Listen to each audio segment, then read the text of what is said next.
Welcome to the Creating Miah podcast. I'm your host, Chris Spangle. With us, as always, of course, is Miah Axton. Miah, how are you doing? I'm doing wonderful. Nice little extendo break here for the podcast. Yeah, so it's been like 2 months. The numbers on the podcast, the subscribers have doubled in the time that we've not put up a podcast, so I'm thinking that's saying something. Yeah, I think that's my motivation for making another one. Plus, a lot of people have been like, when are you making another episode? So here we are. So we have a lot to catch up on.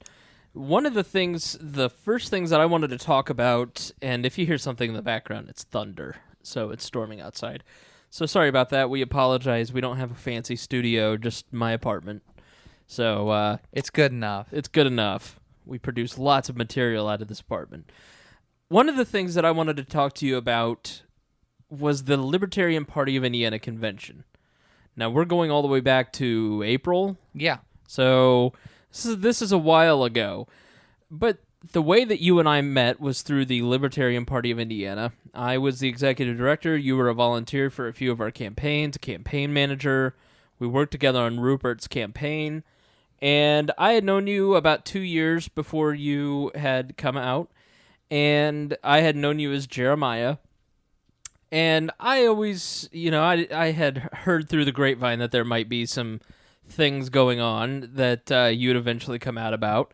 But not very many other people did. And so this time last year when you came out, it was sort of a shock for a lot of people. And I would say the group that had the hardest time accepting it was the Libertarians, ironically. Yes, it was kind of a shock, but I would say that your family took it better. One part of your family took it better than other parts, right? well, the other part, those are the family members I haven't talked to in a decade, so they don't really count. I don't consider them family, but my dad and my stepmom, definitely, they were just like, oh, okay, well, cool, whatever, let's go. Okay. So the Libertarian Party convention this past April, you decided to present full female and spent all weekend presenting as female. And I'm sure that had to be nerve-wracking because that was sort of like the first, I would say, and correct me if I'm wrong, but that's sort of like the first full public, there's 100 people there. They all know who you are. Several of them. Out of the 150 people that ended up being there that weekend, I knew at least 125 of them. Right. At least. And at least 110 liked you. So I don't know if I'd go that far. So it was sort of more intense than maybe going out, one of the first times to a restaurant where nobody knows you because you're going to walk away and you're not going to care and you've got no relationship with those people. But this was an event where you really were presenting in front of a group of people that weren't. Several of them were very vocal and spoken out against you, and were very rude to you. And then here you are face to face with them, and then it's just sort of seemed like it'd be an awkward situation. So It was definitely nerve-wracking. It took a lot of energy out of me to be, stay on task. I'm really glad that I was I was kind of in a media role where I was recording, I was doing interviews with people and talking to people, and that kind of role. So it kind of shielded me from anything else where people wouldn't necessarily, that would have just rather ignored me, they were kind of forced into that position where like, well, I want to do an interview and I don't really, whatever. And I'd ran into some people I haven't seen for 6, 8, 9 months that haven't seen me in person or really kept up with me, and that was interesting. I got some looks. I got a couple weird questions, but for the most part, people were pretty positive about it. Mainly because one guy in particular talked to me for a little while and said, your attitude and your demeanor is so much better now that you've done all this. And I had a couple people said, LOL. A couple people really said, we saw what some other people were saying and everything like that, and we've been sticking up with you for you and everything else like that, and that just made me feel freaking fantastic. And you actually won an award. You won what award? It was the Campaign Leadership Award. It's an award given to the campaign volunteer that goes above and beyond what's expected of them. So not only did you beat out several other really, really popular and highly qualified people, that had to feel good, but so it was also mixed emotions because you are awkward to begin with public interaction. You had to stand up and give a speech in front of the whole room. Walk us through the psychology of that. Oh my God! It was horrible. I almost said I don't want to do anything, and I was like, okay, I'll say something. And I got up there and I started talking, and in my mind, I saw like 8 different ways that what I was saying could go, and I'm like, all 8 of those would end up with me bawling. I was so close to the verge of tears, which is still even now really kind of difficult to deal with. Is like emotions and everything else is just they all kind of sometimes they just kind of flood on top of me, and I had to keep redirecting where I went and what I said because I was afraid I was just gonna just start bawling. And at that point, I don't know how I would have handled myself. But why would you start crying? The emotions are tied to the campaign that I was on, being up there, getting an award like that, on top of nervousness, just on top of everything. But, talking about the campaign and just being really happy I got that award would have just kind of sent me over the edge. Well, now that you're a girl, it's okay to cry in public. For me, not as much, and I cry like a baby all the time. You cried twice that weekend, right? Of course, like always. But it's okay for you. Everyone knows Spangle's a big teddy bear, and he cries. So, anything else from that weekend that really kind of stands out, as far as your transition goes? There was one person in particular that refuses to call me by my new name or use feminine pronouns. Refuses to. And one really big thing, one big step I've made is he was sitting at the same table as I, and he looked at me in all honesty and was like, you understand I'm not like trying to disrespect you or anything, but I just, I don't agree with, who you are. My faith doesn't allow me to do blah, blah, blah. Yeah. And he said that to me, and I said, I understand, that's fine, whatever. I was very cordial and pleasant.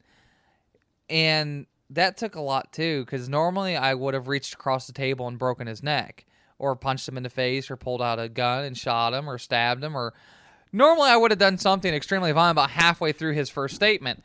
And I just kind of sat there, I'm like, you know what? This guy can be a bigot, moron, all he wants. A couple other people overheard what he said, and then everyone found out what he said, and everyone hates him just a little bit more for it. And that kind of makes me feel good that I let him crush himself. Because what was our strategy going into it? You were worried about what, and what did I tell you to do? What was the strategy? I don't remember. That was a long time ago. You felt like everyone was going to hate you and be mean to you and treat you like crap, and you didn't want to go, right? Yeah. And what did I say? People expect you to be your Miah self, and so do the opposite and be extremely nice, and then people will not understand what's going on. And yeah, okay. That's exactly what happened, too. They were expecting, because if anybody ever follows me online, I kind of have, especially now, really kind of getting into this other podcast and some other stuff, and trying to build this character. I'm very blunt and mean sometimes, but it's in my vulgar. It's vulgar. It's the political disgusting. nature. It's the character I've created because that's what I'm going to try to sell, and I think it'd sell better than somebody that's just like quiet. But showing up there, I was worried that people were I was gonna get, it wasn't gonna go over well, and I ended up taking Chris's advice, and I was the nicest person on the face of the planet. I was nice to everybody. I actually cut back on cussing, just a little bit, and it went really, really well. And that was the best thing to do. And that's kind of what we talked about when we talked about me coming out on Facebook, is that hiding being trans and everything else and not being upfront with it, that shock factor is so much worse. A lot of these people had heard about me, seen me on Facebook or whatever, had seen, newer pictures. At least it wasn't an absolute shock to see me like that. And it's like having Facebook and being public during my transition has been, I think, that was the proving point that it was a huge benefit. So the other One of the other major events since our last time was Indy Pride. June is Pride Month, and Indianapolis has a great Pride parade and festival. And you basically did not sleep very much that weekend, I could tell. Fill us in on what happened on Pride weekend. Oh, well, I'd gotten sick that Thursday night, Friday. I was dying, and I missed a parade, sadly. I did make it out there, though. So I finally got dressed and got a little bit of makeup on it. I was like, I'm going to Pride. Went out there in a 200-degree heat, and I wasn't there for that long. And I walked around a little bit, and I was looking for your guys' booth, the Libertarian Party's booth, and by the time I finally found it, I'd already run into like 5 people that knew me, and I had no clue who they were. Walking around again, I ran into some old friends I hadn't seen in a long time. Great re-impressions. And then I kept running into people that recognized me from Facebook and from online. It was kind of crazy. So what did it mean? You've gone in the past, haven't you? That was my first Pride. I've always Okay. had to work or something. Okay. So talk about what Pride is like now that you're out in the open and you can be who you are. I mean, is there a certain... Do you feel like it'd be different had you gone in the past? If I'd gone in the past and not had come out, I would have felt a little jealous, I guess. It probably wouldn't have been a good emotional stance for me to go, because it would have been like, look at all these people just being who they are and having fun. And I'd be like, son of a bitch. But now there's a little bit different flavor to it, is that I was kind of watching and looking and not exactly having the best, the most positive reaction to it. Coming from a trans perspective on Pride, and in the community, the trans community, there's a lot of people that don't particularly agree with Pride and think that trans individuals shouldn't support Pride because a number of reasons. I don't really care, but it was definitely interesting to just see so many people out there not caring either. And so me being there, it was kind of definitely brightened up my sick weekend, because it was definitely good to see so many other people out there and not get looked at weird. I got looked at more for, maybe I want to find out what her number is, take her home and bang her brains out. Hopefully that's the looks I was getting. That's what I think I was getting. But God. That doesn't, it doesn't hurt to be the subject of affection. But for the most part, Pride I'm definitely looking forward to going to it next year. I was invited to go to a couple others. One in Columbus. I was invited to go up to Chicago, and another one down south. And I just hadn't had the time, money, or health to go anywhere. But I'm definitely, next year, I'm going to plan on hitting as many Prides as possible. That is one of the best parts about Pride, is when you go, I get to be who I am all the time. I mean, I think every person, regardless, has things about themselves that they don't really want to put out there. And, but for me, by and large, I get to be me. I'm straight. I'm married. I do my podcasting.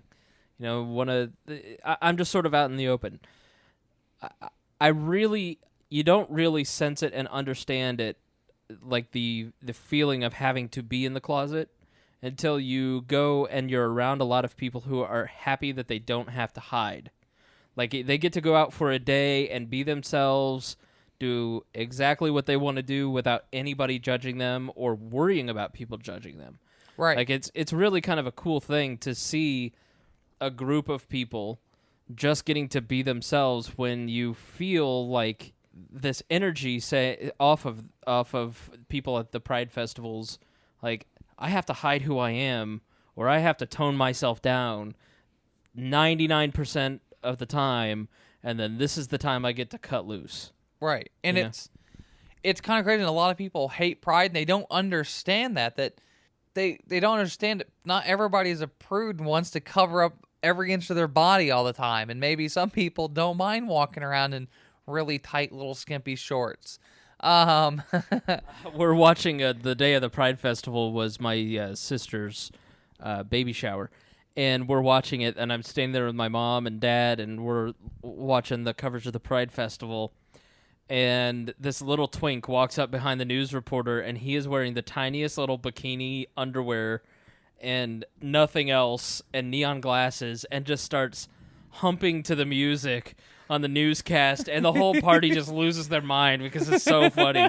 He just doesn't give a shit. He's like, yeah, look at my balls. And there's absolutely nothing wrong with that. Now, it's one of those things, tying that vulgarity, quote unquote vulgarity, to being proud of who and what you are. It's fun. It's good fun. There's nothing unclean about the fun had at Pride. It's just a good time on a scale of 90,000 people. So any other thought? I mean, did you go out after the Pride Festival and all that? Yeah, I ended up going out afterwards, and I went to a local gay bar. And, I went home, took a nap, then went back out because everybody wanted me to come out. And I went to a gay bar and freaked out a whole bunch of little gay boys. They couldn't handle this. I think it was because it was getting late at night and people were starting to get drunk, and I wasn't that drunk. Like, yet. what are they doing? Were they like trying to touch your face or what? Like, what do you mean they couldn't handle you? Oh, just between dancing, talking, anything. They just, between the people I was with and then my girlfriend there, and they would start talking, and they would assume that I was only into chicks, and then I'd be like, so hey, what's up? And I was having a good time, and I think I pushed it too far with some of these guys. They were looking for something a little bit more low key and not so energetic, I suppose. But that was nice because it's like I'm having real fun. I don't even really know what any of that meant, but it sounded funny. So, all right, let's one more kind of big global thing before we get into some of the more personal stuff. This has been a big week for gay rights. The Supreme Court handed down 2 decisions. One was DOMA, basically, why we have to have this argument, I'll never know, but basically saying that the federal government must treat everyone equally, why was that a question? Right. And then secondly, the Prop 8 decision basically saying that there is no standing for which it's a bizarre situation. Prop 8 was passed, which outlawed same-sex marriages. The governor, Arnold Schwarzenegger, said, I'm just going to ignore that. Every branch of government in California essentially said, we're going to ignore this. We just don't agree with Prop 8, so we're going to ignore the law. So then some folks tried to enforce it. So a couple took it to the Supreme Court. I'm getting this all muddied, okay? So maybe you can help me out. And so the Supreme Court said, well, no, a government has to come and argue for or against a law, not a couple. So you have no standing to argue this case. Sends it back to the lower court, and eventually it's a compromise decision. If you get gay married in California, it's not recognized in Arkansas, but it does allow gay marriage in California. So there's same-sex marriage in California. And now there's also federal benefits on top of that. Federal benefits. So it really is a recognition that it really breaks the back of the social conservatives, in my view. I mean, we're really... The culture war, at least on this issue, is over and done with. It's definitely, the tide is definitely turning. With the Prop 8, everything else, and then like here locally in Indiana, Indiana Youth Group, who is an LGBT kind of youth support group. They deal with, they actually reach out and help gender identity issues, transgender issues. They're not focused just on the LGB, but they just got their license plate back. It was originally taken away by the... Long story short, a bunch of old white Christians got angry at them and took away their plate from the BMV. Because it's unnatural, unholy, it dishonors God, blah, blah, blah. Yeah. And this license plate is revenue to fund a staff member, essentially, a staff member or two. And this group helps suicidal young LGBT teens. So they're trying to lessen the effects of an organization that helps suicidal kids. Right. And that they finally got their plate back this... I think the first time you can get them is Monday, which if I have the money, I'll be getting a IYG plate. And, there's a number of things just coming down the pipeline that are just, they're blowing this stuff out of the water. And it's not in the way that the crazy, conservative right was, or the social conservatives were glooming and dooming and saying that we're going to be forced to give gay marriages. And no, it's just like, everyone's like, we just want equal rights. We don't want to force you to do anything. And that message their doom and gloom message has been really hampered by what's been going on in the language. The conversation's been being had. It's like my marriage is still intact. Can you believe it? Wow, I thought it would be like dissolved or something. I know. I thought me and you would have to get married. I know. You wish. Ooh. All right. So, any other thoughts about this week on the rulings and what it means to the movement as a whole? It's nice to have our day in court, no matter how bastardized that day in court was and how much the Supreme Court screwed it up. But the fact that we're being, the LGBTQ community is being talked about in the news, not as freaks, not as some uber tiny minority. For a lot of the people, a lot of things, a lot of popular speak is people are like, they're just people. They're just equal people. And that conversation, the tone of it is so different right now. There was a study of the media over the last year, and for every 5 positive gay marriage stories, there's only 1 negative LGBT same-sex marriage story. So, the tone definitely, you didn't see a lot of protesting. You didn't see a lot of negativity unless you looked in the normal places. Mostly everybody just was like, all right, good, finally. And it's always this way. The public is always ahead of our politicians and our government. Always. And see, the one issue I have is I hope this isn't what it continues on, and I hope this is not what Mike Pence does in Indiana, is the whole referendum thing that came out of the Prop 8 case. And the discussion there is that the public has no right to vote in on a referendum to take away rights or unequally treat a minority. The majority does not get that right to do that through referendum, and that's what Prop 8 was. And that's what they're talking about trying to do here in Indiana. Mike Pence is they're going to go through referendum to put a Indiana Constitution amendment that bans gay marriage. And, I hope they're going to learn their lesson. I hope some of these court cases are going to help people learn how we can go about this and how we can fight that. But it'll be interesting to watch what happens in the next couple years. So let's talk about, unless you want to talk about more political issues. Not really. Okay. Let's talk about some of the physical stuff. Yeah. Physical Stuff. Physical. Mittens. Your cat's going to eat you, I dude. know, man. Mittens. You pet it one too many times. How dare you pet your cat?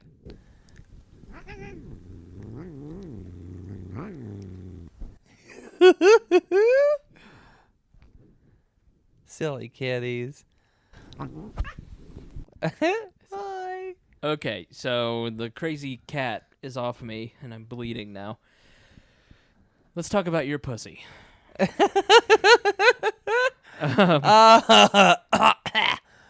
Well, since it's been 2 months, I am just a couple days ago hit my 8th month mark.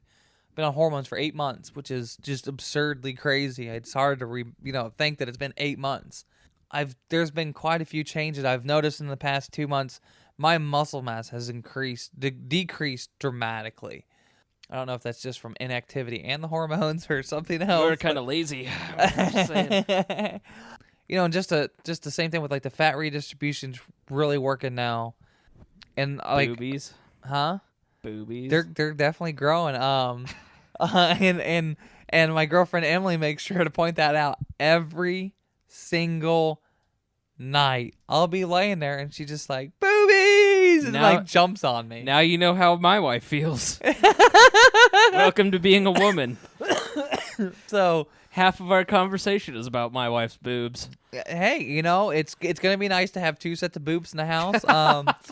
They're I wish they were a lot bigger, quicker, but they're 4 times as big as they were. I got some Fix-A-Flat and cement.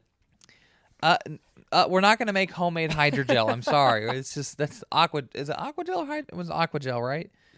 I don't know what it was called. Who knows? But it's a joke. The body changes are definitely there. My energy levels have kind of balanced out where I don't feel like I'm gonna pass out every 10 seconds, so I can stay awake. What does that mean? There for a while, my energy levels, it just felt like I couldn't, I wanted to sleep all day, every day, and just could not, I had no energy.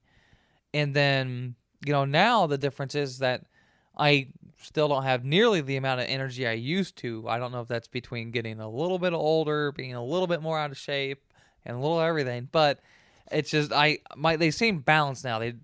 I can wake up and feel like I slept, and then continue on with my day. So that's definitely a good thing. I haven't said it on here, I don't think.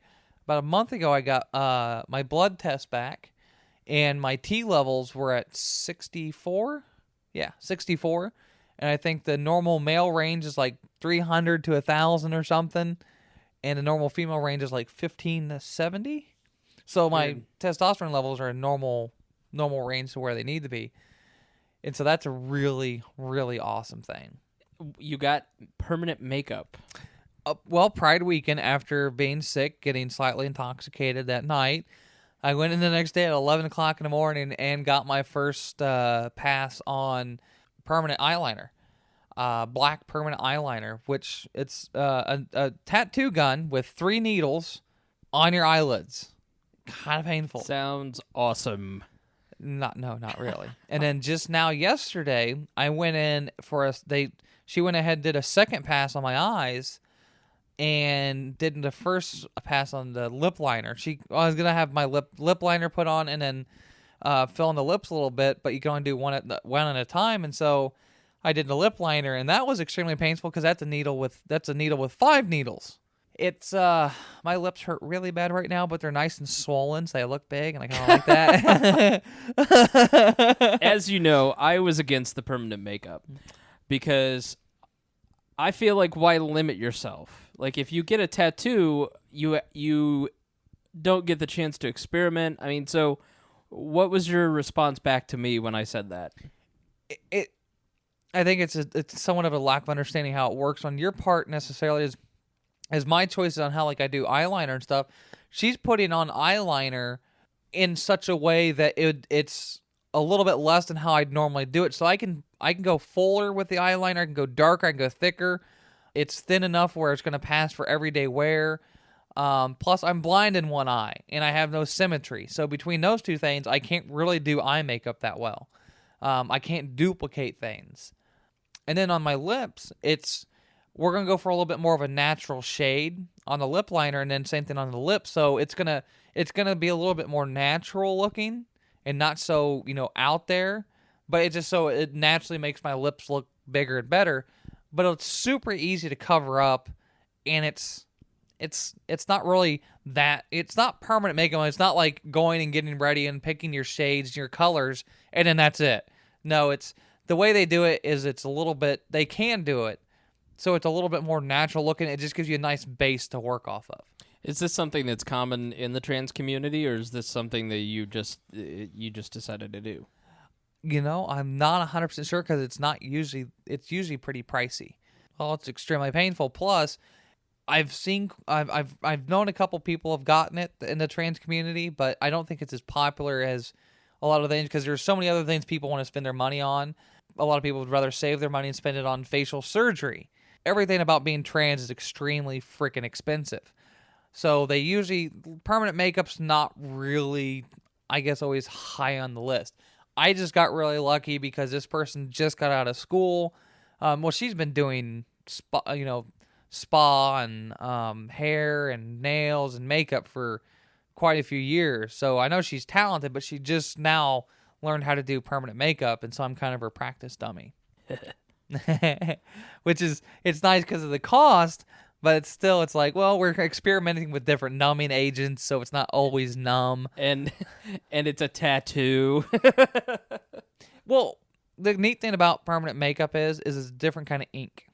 Yeah, the other good thing is that if she messes up, then you can get the tattoo removed and get LASIK at the same time. No.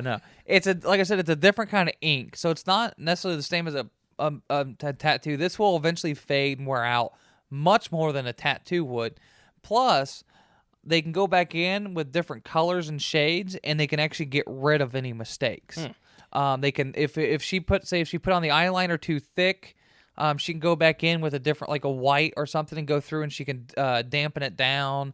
And I've known people have had their eyebrows done, and they wanted to change the shape, and they just went back in and they went in with a different shade and literally matched like their skin tone and got rid of it.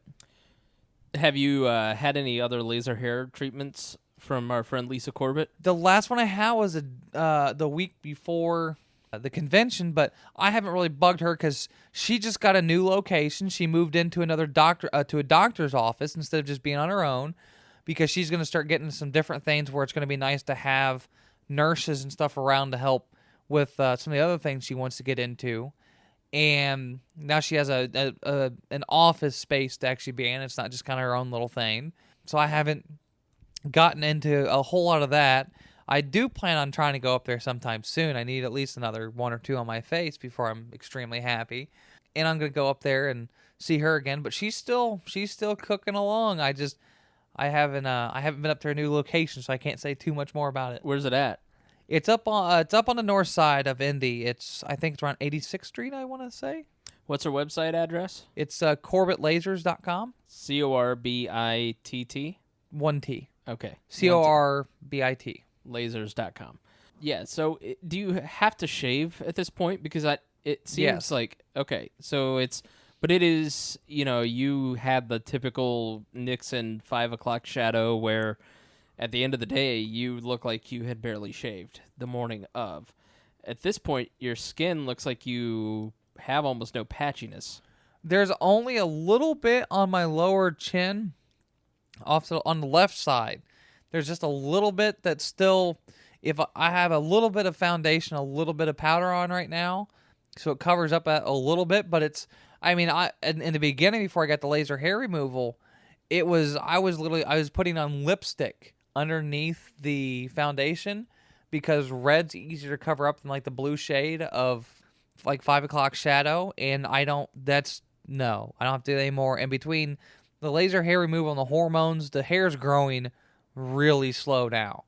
So I literally probably could shave in the morning way back when, and by evening time I had like a 1/8 inch of hair sticking out of my face, and it's not like that anymore.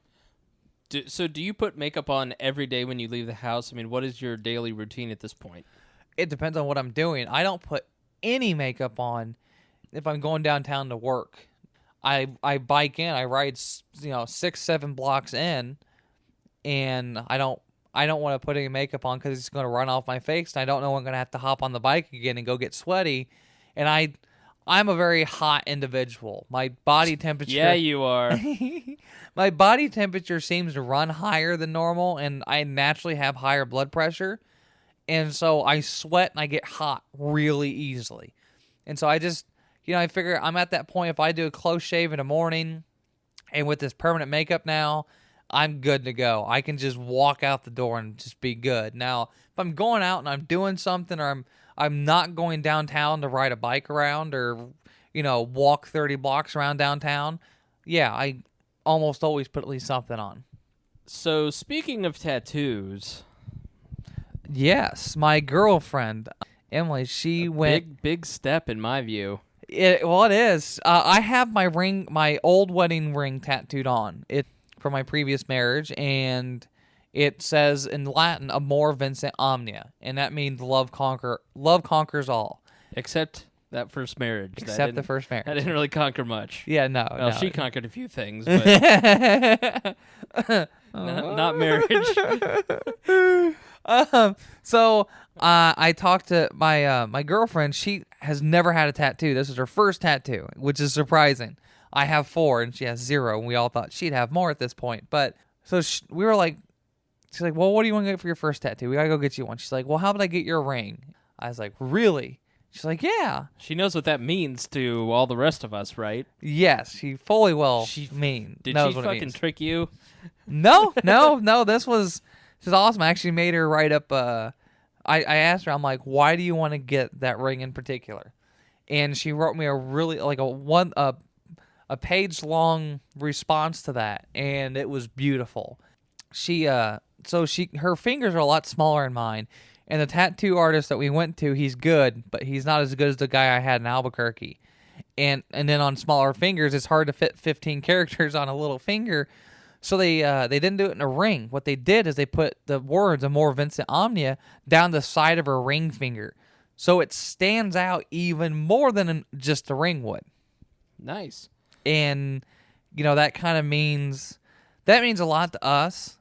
And to everybody else, it's kind of like, everyone kind of questions what a relationship's like, everything else. I mean, we're still a little weird, and the most No shit. the most wonderful part about everything is that when I say I'm polyamorous, is that not necessarily, but she understands that I'm in a transitional period of my life, and there's a lot of my life I've never gotten to live.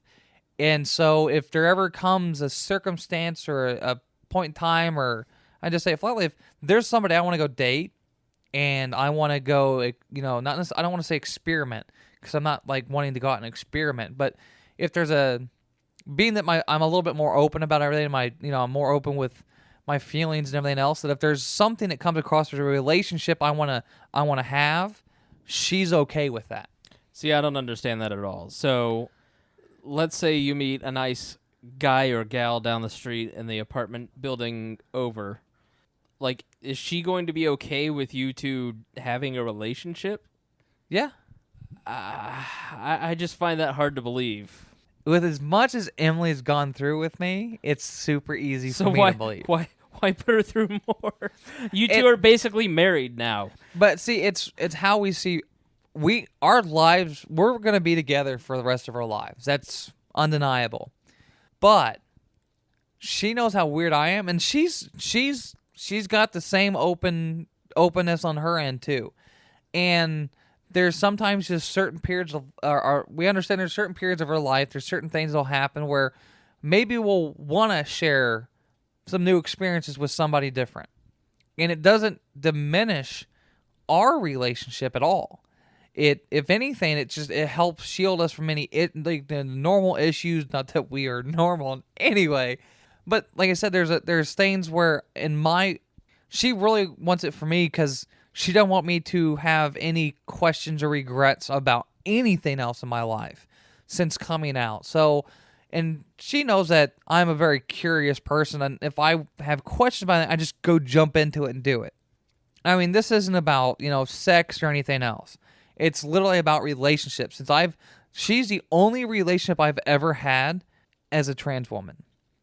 And so, for me, I honestly would like to know what it's like to be around other people, maybe to maybe I'm extremely open, I guess, to the idea. I don't want to say curious. I don't want to say experiment or curious. It diminishes what I'm trying to say, is that if there's a guy that comes along, I would not be opposed to dating a guy or having a relationship with a guy. I don't really want to date either. I don't like dating.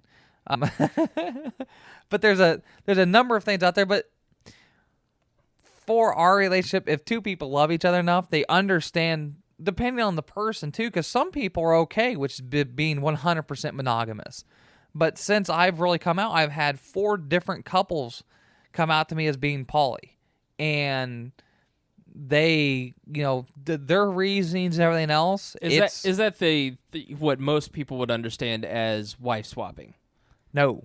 Wife swapping is purely sexual. That's a fetish thing. That's you. You're not swapping wives. What polyamory is you're literally having a relationship with somebody else.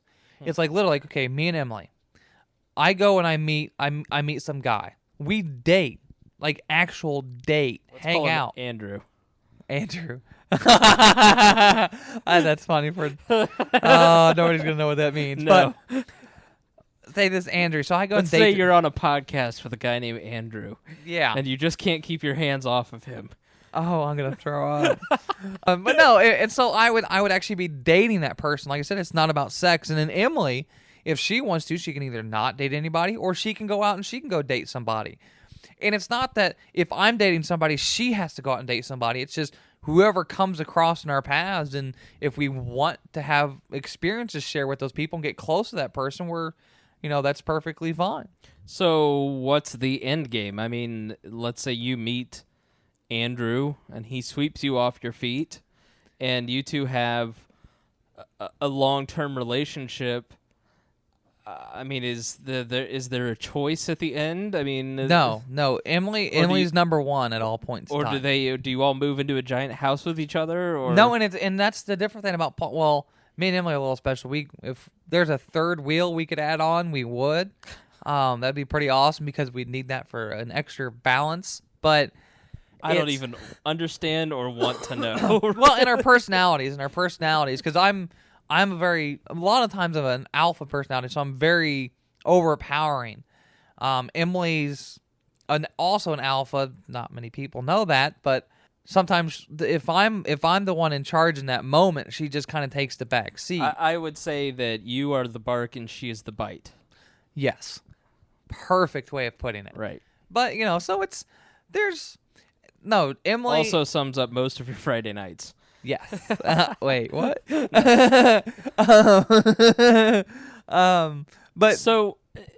But again, I mean,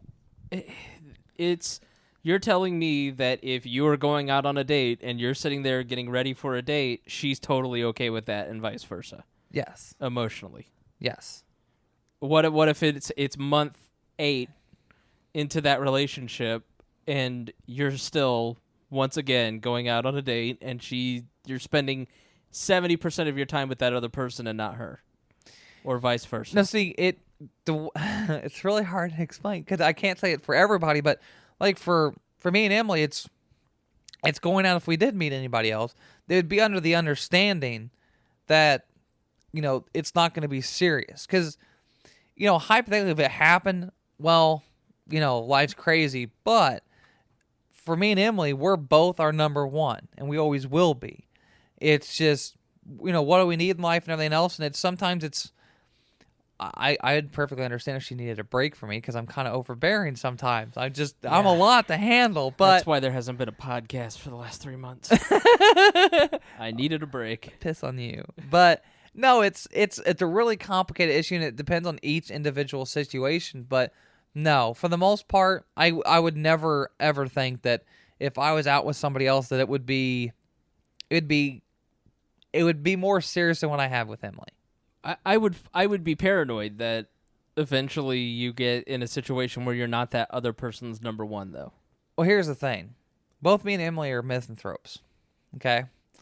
And then there's another thing is that the newness wears off. Me and Emily have been around each other, known each other in a relationship kind of way for 10 years now. Right, since like junior high. Well, yeah, almost junior high. And no one's going to be able to butt in and get into that. Right. Emily and I know each other so well. We have such a strong relationship that there's no way anyone could overtake what we share. I gotcha. That's what I'm basically saying is that right. For someone to do like polyamory, it's not something you do during a new relationship. Mm-hmm. It's something you do when it's 100% solidified, when it's the strongest relationship you possibly can have. Right. So what is to both of you, what is the significance of the tattoo, though?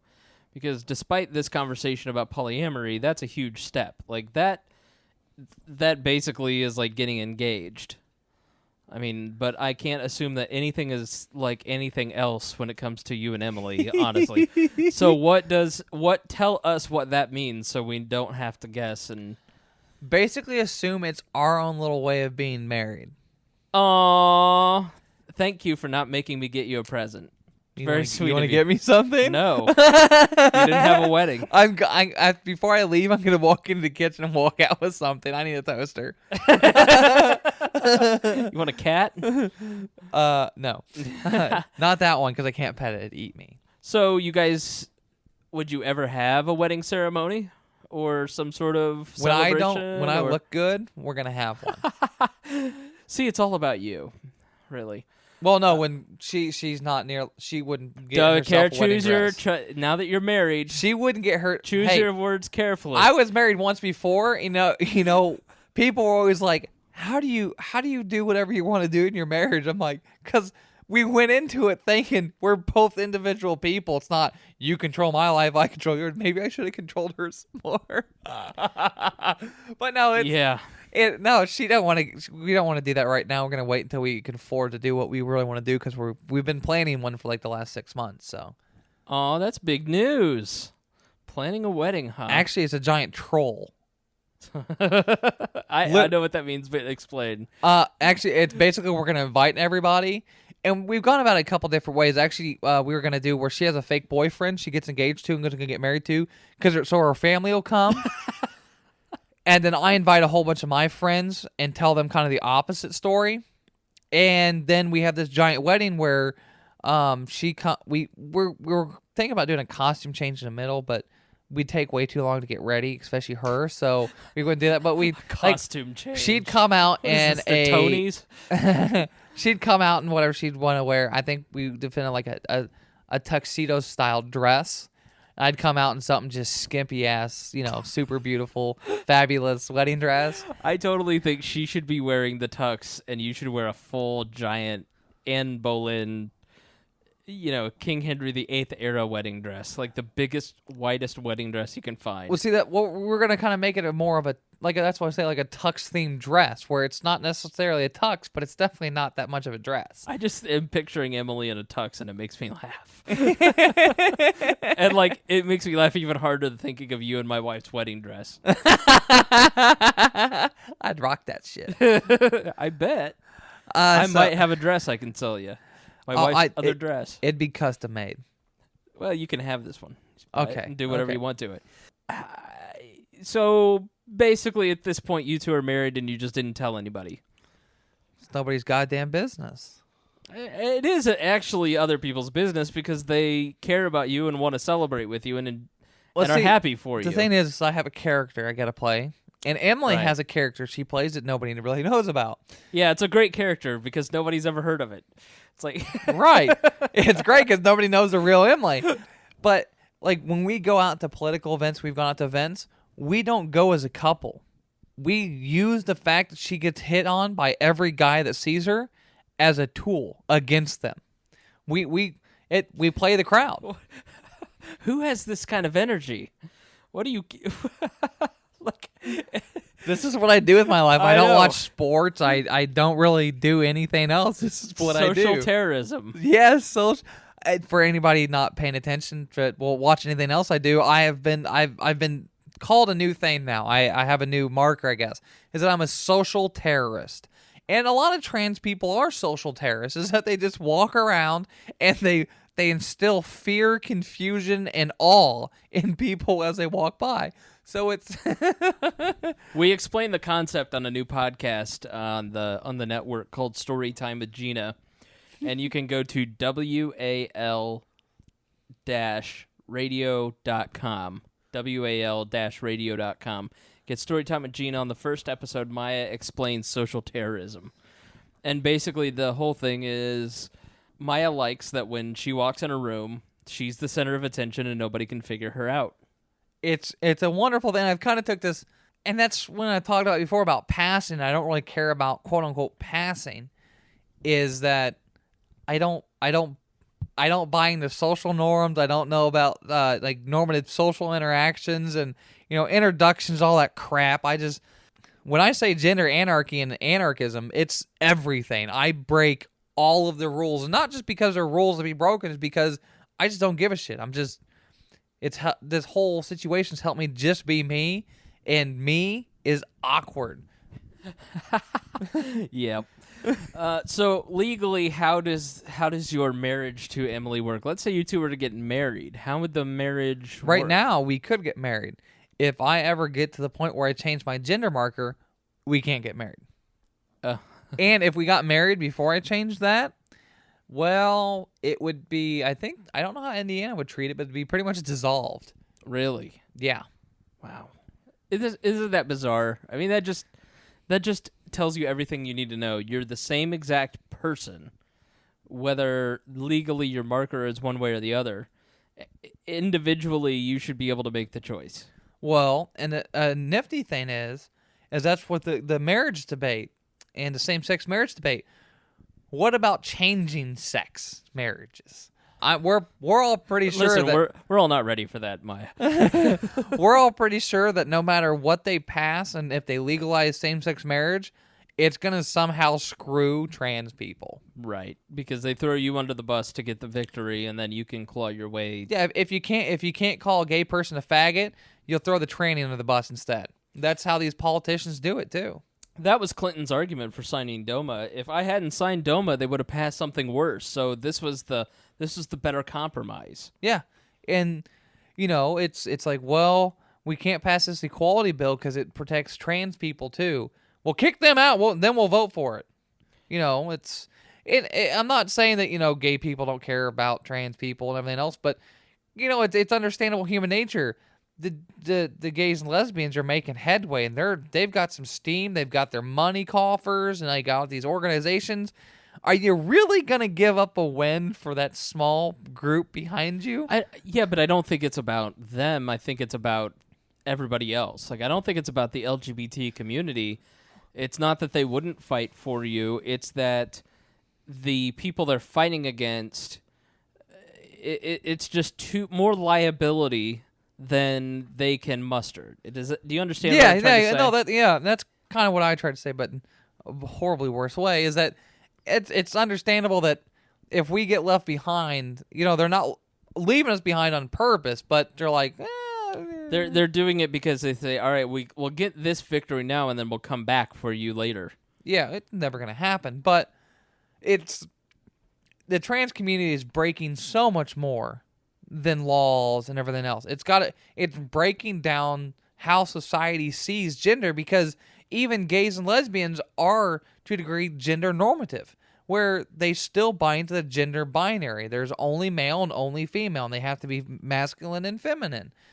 They play with that a little bit and bend the rules a little bit, but still, it's completely different for the trans community, and that's fine. That's whatever. We'll do it on our own, but it's doing a lot more than we're still back in the civil rights era with blacks and gays and everything else, that we're still 50 years left behind.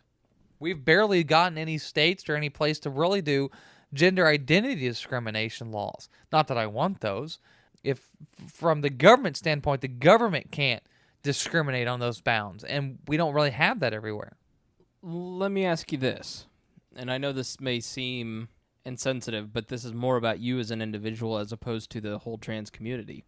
I jokingly said on that podcast, you can call Miah male or female pronouns, he or she. It doesn't matter, because Miah doesn't care about gender. What do you care what the government says about these? If you check the box male or if you check the box female, who gives a shit? What to you personally? And I'm not saying that everybody feels that way, but knowing you just, like, I don't view you at this point. I'll just be straight honest. I don't view you as male or female at this point. Like, you're just Miah to me. Right, and that's really what I want from people, but from the government, because they make a distinction and because they treat the sexes differently. I would, if they're gonna force me to name something, I'm definitely want to go with female, and I more than not want to be perceived as female, just because that's just who I am. That's what I want. It's no different than, and I don't necessarily want to even go with female or male. I don't want to necessarily use those. I want to use, instead of saying female pronouns, feminine pronouns. That's because I'm feminine. I don't want to be tied to masculine. So when it comes to government, that's the same thing. I don't want to be forced to be under this or that. Like, and to explain what I mean, like, you didn't come out to be forced into the female box. You came out just to be who you are, and if everybody else doesn't like it, you just don't give a shit. Right. So, I totally get that. I mean, if they're going to force you to check a box, you'd rather choose the box that you'd prefer. Right. Okay. So we're almost out of time. What else are we leaving out that you want to get in here before we end the show? We got another podcast right now. I want to start doing more of these. I want to actually start going out and talk to other people. There's a movie, a documentary being made here locally called Transmorphosis. I think I'm saying that right. I'm going to try to get involved in and help with. That'll be going on over this summer. But I want to expand the website. I want to grow the website. Problem is, I suck at writing. I really, really suck at writing. Audio stuff, great. Videos, decent. I need contributors. I'd prefer contributors from Indiana. I'd rather build the base here so I can meet people in person and then expand out, but it doesn't really matter. I would love to have people to contribute articles, videos, anything to Creating Miah. The easiest way to reach me is Miah at creatingmiah.com. or you can find me on Facebook, Twitter, everything else. We've got all the contact info on creatingmiah.com, and that's MIAH. Although I don't know if we necessarily need to say that because you found it by clicking on the podcast and could just look at your phone or computer. It's So, simple. Just follow the links back. And then, there's on the front page of the website, there is the subscribe button. So you can go to iTunes and find us, or wherever you found us, subscribe. Why not? Share with all your friends. Basically, all you have to do is put in WAL Radio Network. You can find all the podcasts that we do. Miah does a weekly show on politics called The Uncontrollables. She guests on We Are Libertarians every once in a while. Pretty much, she's like Kramer. She just drops in every episode with and blows it up and then walks out. And then she's also been on Story Time with Gina's first episode. So check those We're out. hoping we come back with that one. That one's going to be a lot of fun. It was. I just posted it and edited it, and it's different. No, it's hilarious. Gina Martinez is she's just born for entertainment. Yeah, she's the most precious little thing ever. She's So 4'3" or something. she's 3.5 inches taller than Peter Dinklage, but she's a full-grown person. All right, so thanks for listening to this episode of Creating Miah. Miah, any final words?